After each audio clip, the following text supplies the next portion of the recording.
The Dalet, again, you have the Dalet that radiates, takes this energy and radiates down with infinite force, as it does in Adonai. You have the Kvodo. You have that Do, that Dalet Vav, not only in Kadosh, not only in Adonai, but you have it in Kvodo. Okay? So, and then after the Dalet Vav, Kvo, okay, after the Beit, you have the Vo, the Beit, blasting into that, and grounding it downward into that sacred O, that vertical line, the O of infinite power, and then the Do, Kvo Do. Okay, that door, the Dalet. And so again, the Do for the third time. Third example. And it's very, very powerful. Can you feel it? Can you feel it? Can you feel how this could transform your life? Heal your bodies? Heal the world? Well, if you can't, maybe you need to work with it a little. So let's give it a go again. Kadosh, Kadosh, Kadosh. Adonai Sabaoth. Melo Kol Haaretz Kvodo.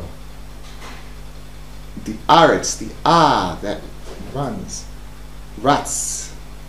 It runs all over this earth, and that's what gives us this earth, because that Aleph ran all over the place. Kadosh, Kadosh, Kadosh. Adonai Tsevaot. Melo Kol Haaretz Kvodo. Kadosh, Kadosh, Kadosh. Adonai Tsevaot. Melo Kol Haaretz Kvodo. Whoa, it resonates. Really does. I just wanted to show you these first two amazing pages of the keys, the Aleph and the Bet. But I'm focusing on the Bet here. Can you see that radiating, fiery Bet? Can you see that the Bet is exactly what the words say? It is the same. The creative mind at the center of the universe. In other words, that which radiates, broadcasts from that center. The center is always the great radiator, the great broadcaster. The creative mind at the center of the universe, known as Adonai, King and Redeemer. So, can you feel it in the Bet? Can you? It's a talisman. It's a divine talisman. It contains the principle, the essence. It contains an aspect of God, and it can be meditated on, and there are vast secrets coded into each Hebrew letter, and not only. To return to the Kodosh, Kodosh, Kodosh, Adonai Tsevaot. So if you look at the structure of the flame geometries, and you feel those sounds deeply, you could feel this energy of light and love being impressed in a downward direction. Can you? Kadosh, Kadosh, Kadosh, Adonai Sabaoth. You could even hear for each one of those words the downward inclination of the tone. So, as I understand it, that is completely about, as they say, tying the biorhythms of the body to the spiritual rhythms of the overself. Why the downward energy? Why must it be there? Because there is, at least I've experienced it all my life, well, a necessity to work our way down in the chakras. You know, this is what the Kabbalists say, that we work our way down. What good is somebody with a good third eye and a relatively open heart chakra if they don't have the solar plexus? Confidence, fire, positive ego identity energy in the solar plexus. What good is it? If you're a second chakra, it's called the sexual chakra. Sometimes it's Caroline Mace, who I'd like to go into later. She calls it the communion center. She received. It's that.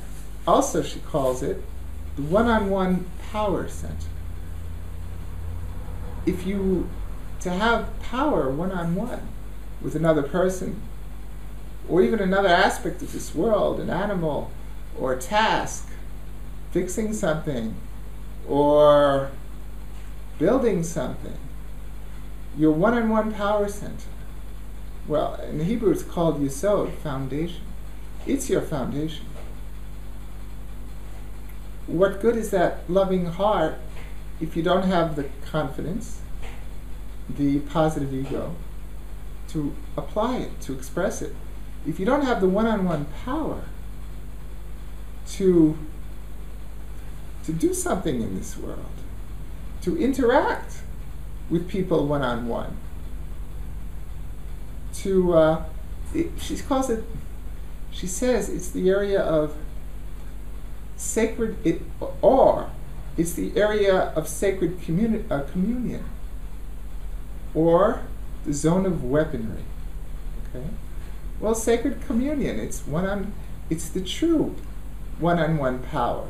It's the ability to see the beauty in somebody else, and to relate with them, and to dance a dance of joy and appreciation. That power, one-on-one power, second chakra. And it's also the zone of weaponry, because it has that energy of an eye for an eye. Well, why is it when we're angry we say "fuck you"?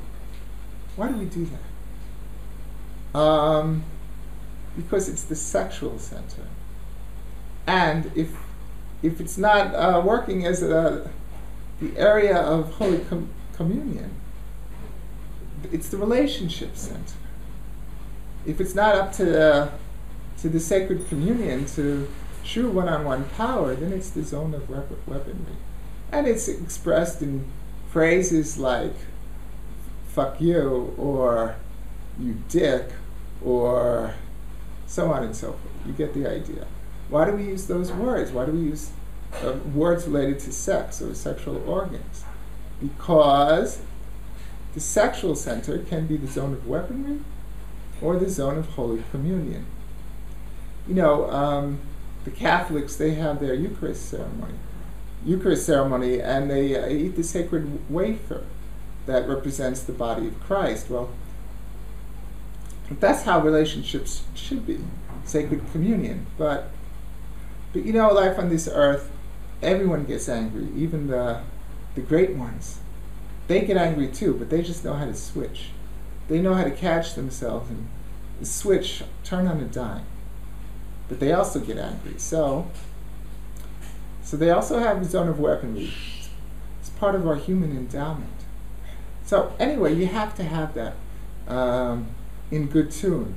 It's the seat of the soul. Here I have a picture which says seat of the soul chakra for the second chakra. Here is an image of the seat of the soul chakra, as it was given in the wonderful book, The Seven Flames, by the late great Aurelia Louise Jones. Of course, she's not really dead. The body dies, but we do not. It's amazingly beautiful. You can see that something so beautiful could be the seat of the soul. So, what good is an open heart, an open third eye, if you don't have your root chakra going for you? If you have no strong connection to Mother Earth, if you're unbalanced, not much good at all. And so, I think this part of the great power of the Kodosh Kodosh Kodosh Adonai Tsevaot, can you see?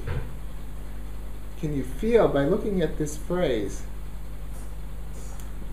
this downward thrust, this thrust that, why, how is it that it can act, that it could tie together the biorhythms of the body with the spiritual rhythms of the overself body? It can do that. As you can see in the downward thrust of the letters, in the downward thrust of the sounds, it can do that because it's healing and activating and cleansing all of our chakras from up to down. And then with the Kadosh, it goes right back up with the fiery shin. But it's doing this vertical alignment, cleaning of above and below, going up and down. Again, one more time. See if you could feel that. See if you could feel these downward thrusts, and and in the Adonai, the love thrust down, and then the rising up at certain points, like in the shin. Can you feel? See if you could feel this vertical rising, falling and rising, cleansing, healing, tying together. That's what it does. It ties.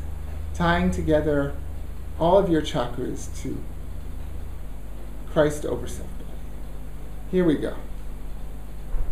Kadosh, Kadosh, Kadosh.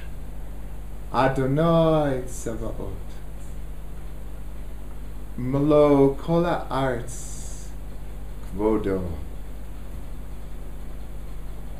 The Tsevaot, the last word in the first sentence, it ends with this, the sacred tav. Is it tav?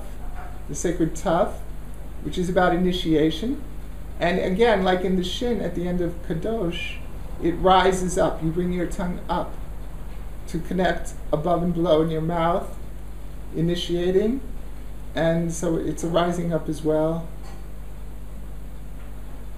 Kadosh, Kadosh, Kadosh, Adonai Tsevaot. Melo kol haaretz kvodo. And then, of course, the Melo kol haaretz kvodo. There, kavod means honor.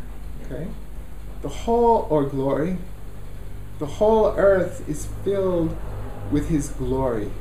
Okay, and then you have that odo, those two. It's just tremendously powerful. Of the ka, the sun, the va, the center, do. Okay, it's all about tremendous radiation of sacredness, of love.